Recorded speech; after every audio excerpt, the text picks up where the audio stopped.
মাছের বিভিন্ন রকম স্ন্যাক্স আমরা খেয়ে থাকি, তবে ফিশ ফ্রাই, ব্যাটার ফ্রাই এগুলো তো খাই। আজকে কিন্তু ফিশ দিয়ে আমি একটু অন্যরকমভাবে টিক্কা বানিয়েছি। তা এই টিক্কা যেমন সফট হয় ভেতর থেকে, তেমনি একটা ক্রিমি ভাব থাকে, তাতে যদি আবার মেথি পাতার ফ্লেভার থাকে। হ্যালো ফ্রেন্ডস, রুবিস কুকারি 2 থেকে আমি রুবি বলছি। আপনাদের সকলকে স্বাগত জানিয়ে আজকে আমি একটা ফিশ রেসিপি নিয়ে হাজির। তা আজকের এই রেসিপি বানানোর জন্য যে কোনো কাটা ছাড়া মাছ আপনারা ব্যবহার করতে পারেন। আমি এখানে ভেটকি মাছ নিয়ে এসেছি এই টিক্কা বানাবো বলে।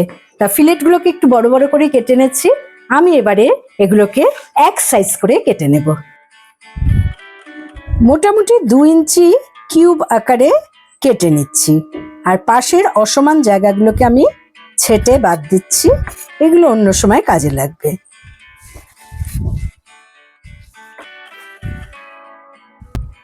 যতটা সম্ভব সমান করেই কিন্তু মাছগুলোকে কেটে নিতে হবে। আমার ফিশ টিক্কার জন্য মাছগুলোকে কাটা হয়ে গেছে।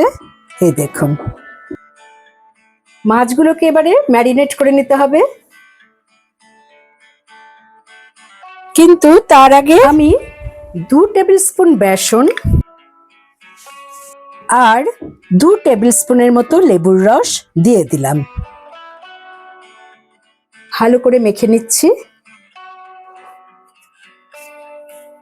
আমি ঢাকা দিয়ে 15 মিনিটের জন্য রেখে দিচ্ছি। 15 মিনিট পর আমি ফিরে এলাম। মেইনলি বেসন আর লেবুর রস মেখে রাখলে মাছের আষ্টে গন্ধটা থাকে না। আমি জল দিয়ে মাছগুলোকে ধুয়ে নেব। জল দিয়ে বেসনগুলোকে তুলে দিতে হবে এবং একটা কিচেন টাওয়েলের মধ্যে আমি এগুলোকে রাখছি, কারণ এই মাছের পিসগুলোর থেকে জল ভালো করে ঝরিয়ে নিতে হবে। তাই আমি মাছগুলোকে একটু কিচেন টাওয়েলে মুছে মুছে একটা বাটির মধ্যে তুলে নিচ্ছি।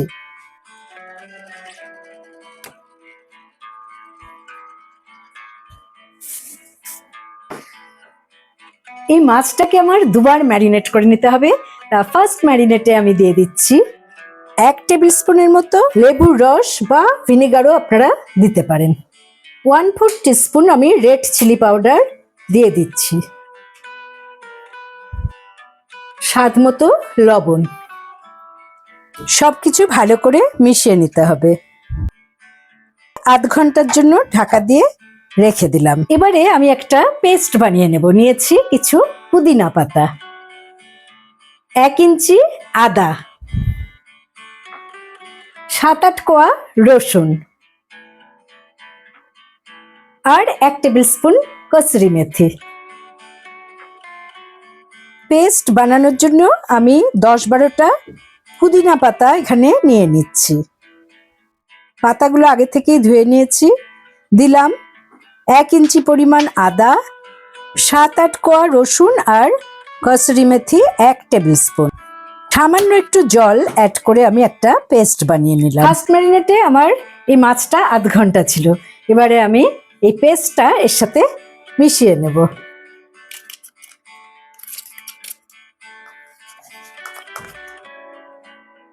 ভালো করে এই পেস্টটা মাছের সাথে মিশিয়ে নিলাম। আবারও ঢাকা দিয়ে আমি আধ ঘন্টার জন্য রেখে দিলাম। এবারে মাছের পিসগুলোকে আমার সেকেন্ড ম্যারিনেট করে নিতে হবে। তার জন্য আমি কিছু উপকরণ নিয়ে নিচ্ছি। প্রথমে আমি 3 টেবিল স্পুনের মতো চিজ গ্রেট করে নিচ্ছি।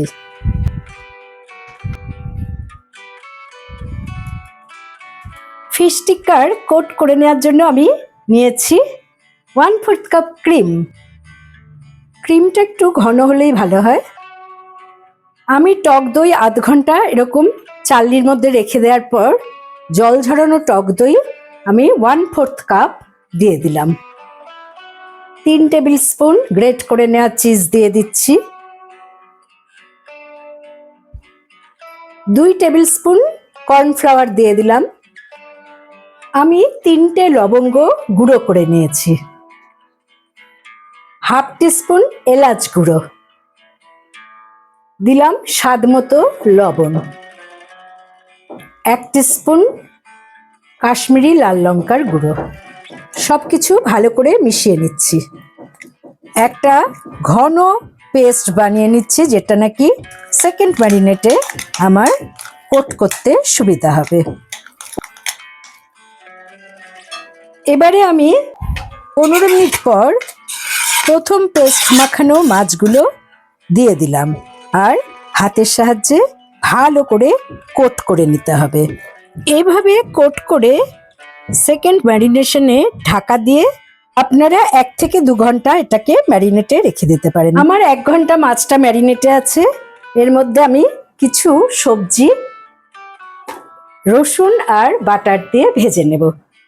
তার আগে আমি সবজিগুলোকে একটু জল দিয়ে ভাপিয়ে নেব। জল দিয়ে আমি ঢাকা দিয়ে দিচ্ছি। ঠিক 1 মিনিট আমি এটাকে ফুটিয়ে নিয়েছি, নিয়ে তুলে নিচ্ছি।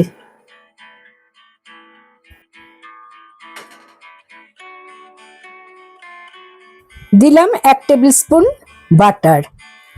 বাটারটা যখন গলে যাবে তখন আমি ভাপিয়ে রাখা সবজিগুলো এতে সামান্য একটু ফ্রাই করে নেব।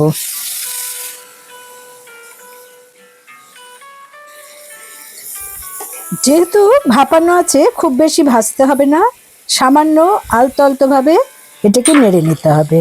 আর এখানে দিয়ে দিলাম 4 কোয়া রসুন কুচি, একটু টস করে নিচ্ছি। দিয়ে দেব গোলমরিচের গুঁড়ো 1/2 টিস্পুন,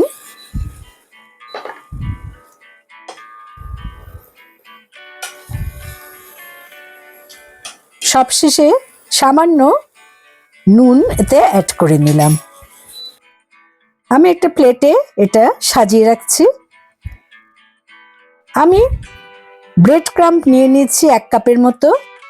এবারে সেকেন্ড ম্যারিনেট করে রাখা মাছের পিসগুলোকে এই ব্রেড ক্রাম্বে একটু মাখিয়ে নিচ্ছি, কারণ ভেতরে যে চিজ দিয়ে আমি কোটটা করেছি, এটা করে না নিলে ফ্রাই প্যানে কিন্তু ভাজার সময় আটকে যাবে। তাই আমি সামান্য একটা কোট দিয়ে নিচ্ছি। কোনো ব্যাটার দিতে হবে না এখানে, শুধু ব্রেড ক্রাম্ব বা বিস্কিটের গুঁড়ো দিয়ে আপনারা এরকমভাবে দুপাশটা কোট করে নেবেন। আমার সমস্ত টিক্কা রেডি। আমি এবার অল্প তেলে এগুলোকে ফ্রাই করে নেব। দিয়ে দিলাম 2 টেবিল স্পুন রিফাইন্ড অয়েল। তেল গরম হয়ে গেছে। আমি এবারে একে একে কোট করে রাখা মাছের পিসগুলোকে ফ্রাই করে নেব। একসাথে সব ভাজতে যাবেন না, 2-3 ব্যাচে ভেজে নেবেন। আর এই ভাজাটা কিন্তু খুব বেশি কড়া করে ভাজবেন না, জাস্ট সোনালি একটা কালার হলেই তুলে নেবেন। তা আমি উল্টে পাল্টে ফিশ টিক্কাগুলোকে এরকম সোনালিভাবে ভেজে নিচ্ছি।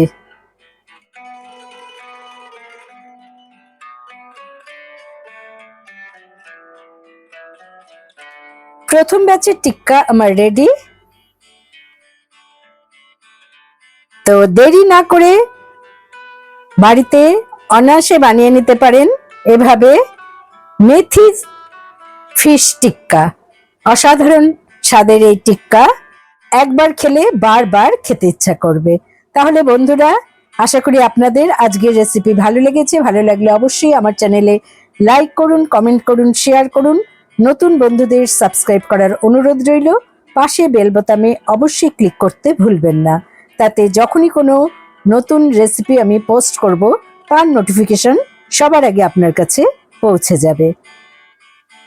ভালো থাকুন, সুস্থ থাকুন। পরের এপিসোডে নতুন রান্নার রেসিপি নিয়ে হাজির হব আমি রুবি। Thanks for watching.